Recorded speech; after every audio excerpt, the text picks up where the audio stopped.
We are here at WrestleCon, Secaucus, New Jersey. Joe Dabrowski for the Montreal Theory.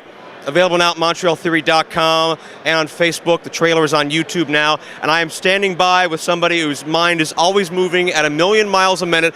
Paul London, one of the most outspoken, unique individuals in all of planet Earth, not just professional wrestling.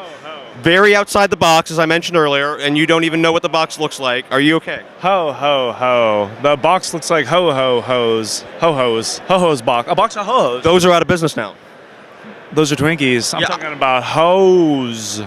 Hose. I am not sure what we're talking about. I was selling Twinkies here yesterday, actually. I don't know. Those must have been knockoffs. Like the golden snack cakes. I think those are best, actually. But back to Montreal. We never started in Montreal yet. Okay, well, they have snack cakes there.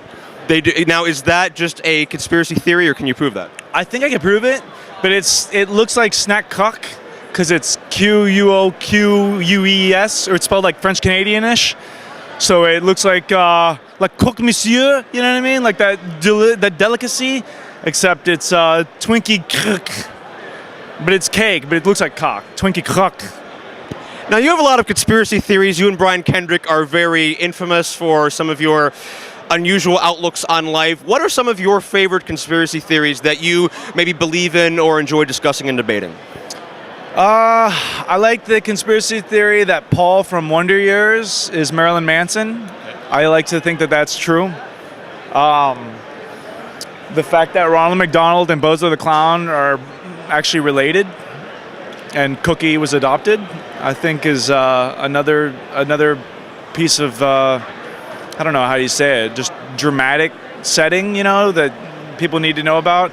I think Disney is evil.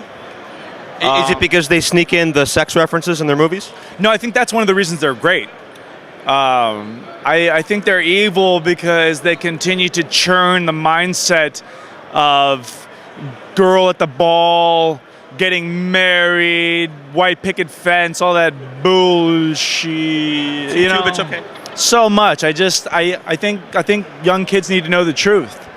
You know, and the truth is, well, you know. I have more doubts than ever. What about the Brian Kendrick theory that the sun is not hot? What do you say about that? Sure. But what do we get moonburned then? Like, I mean, we must get burned. We get sunburned, right? It's Yes. a toss-up. I mean, I don't know. He's really into that stuff, and I would like to think that he knows what he's talking about. But I gotta disagree.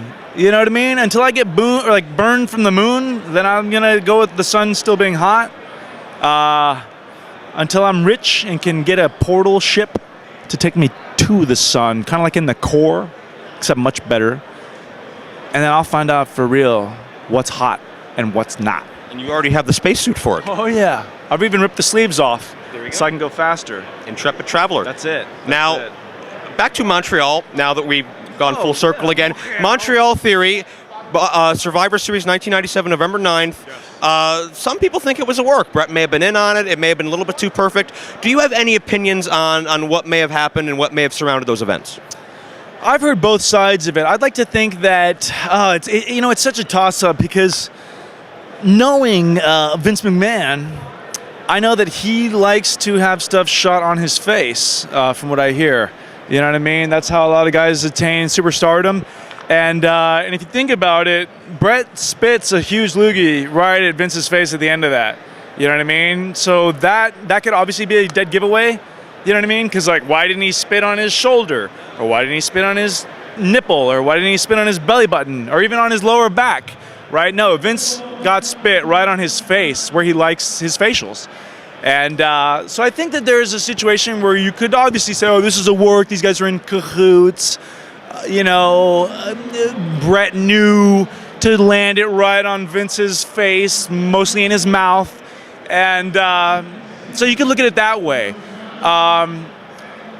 I like to think that it's real just because, Brett's a Canadian hero. And I just feel like the Canadian people were disrespected, by WWF. And I hope Vince really thinks about what he did that day, you know what I mean? I hope he's in a library somewhere that doesn't have books, and he's just looking at the empty shelves and wondering, how can I have done that to such a Canadian hero? You know what I mean? He would have never fucking done that to Corey Haim. You know what I mean? Or Michael J. Fox or any of these amazing Canadians. So out of all the evidence that we cover on the DVD, from secret discussions and sources of the finish and Lawler's thoughts and the perfect plan and the film crew, your top two choices are the placement of the loogie and Corey Haim.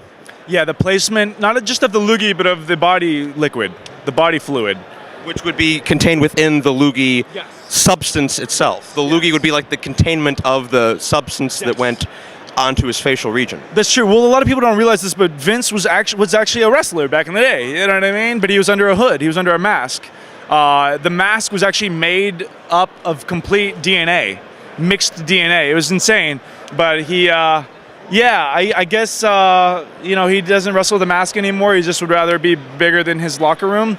And but I definitely, I think it was a work because, other man's fluid on his face, proof number one, and the fact that he did not disrespect a true Canadian hero like Corey Haim. He disrespected a real Canadian hero like Bret Hart. You see the difference?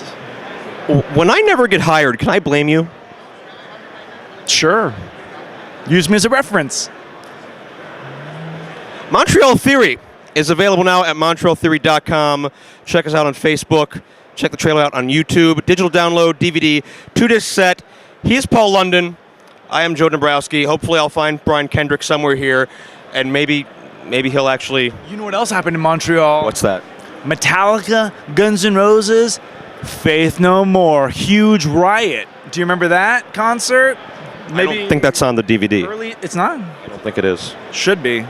That's a real Montreal conspiracy. I think we need a third disc. Maybe.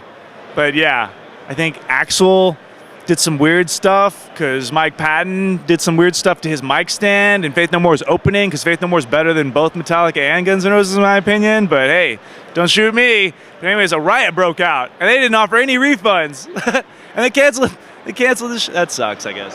Why are you? That's the end of my question. Why are you? Because I am. And what is the Montreal Theory? Find out now at MontrealTheory.com.